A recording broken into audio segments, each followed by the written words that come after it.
Ребята, приветствую всех на своем канале. В этом ролике покажу, как стучит гидрокомпенсатор на Ниве, как его выявить и заменить, не снимая распределительного вала.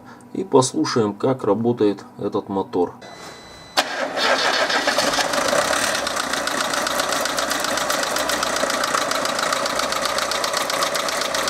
Газани пару раз.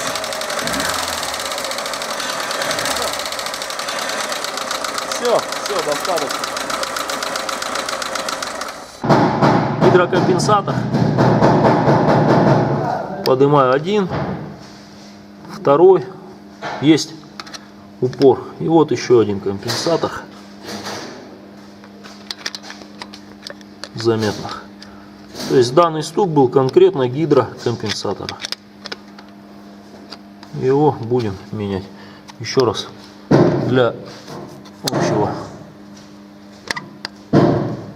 заметно. То есть гидрокомпенсатор работает четко. Имеется натяг.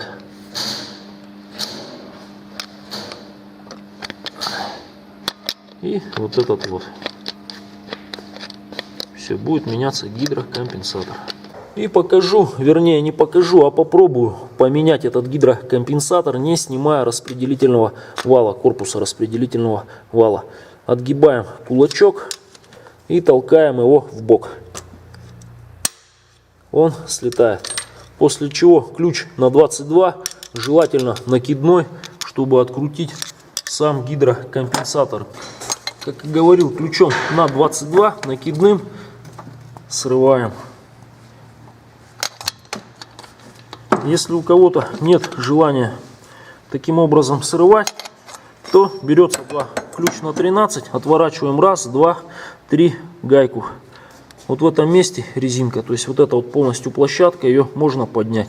Тогда можно подлезть уже пирожковым ключом. Откручиваем гидрокомпенсатор. После того, как его сорвали, гидрокомпенсатор выкручиваем до конца. И наискось его можно будет вытащить.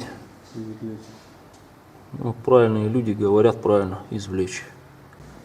Компенсатор новый ставим на место того образца, которого стоял на этом автомобиле. Как его закручиваю, уже показывать не буду. Покажу только, как втыкаю на место рокер. Основная задача при установке рокера попасть клапаном, краем клапана, вот в эту вот прорезь. То есть я буду заталкивать его вот в это вот место и аккуратно наискось попадать на клапан. После чего уже сам рокер заводить вот на вот этот вот солдатик. Край клапана заметно торчит внутри. Вот попадать буду на него. Как все это происходит изнутри, показать не смогу, только со стороны движения рук.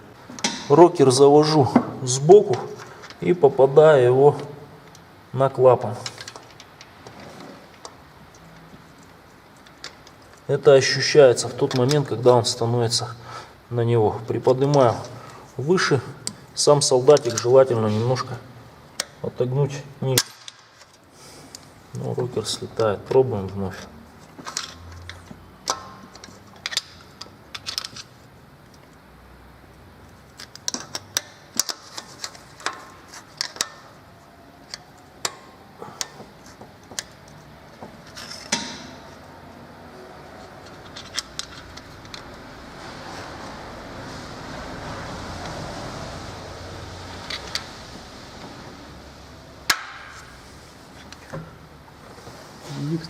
Практически сел на место, после чего легким ударом вот в эту часть подбиваем и поправляем, чтобы село все на место.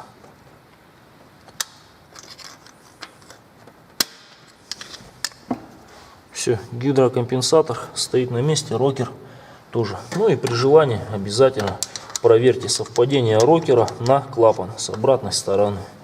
Можно использовать какое-либо зеркало. На этом все. Всем спасибо за просмотр. Ставьте лайки, подписывайтесь на мой канал.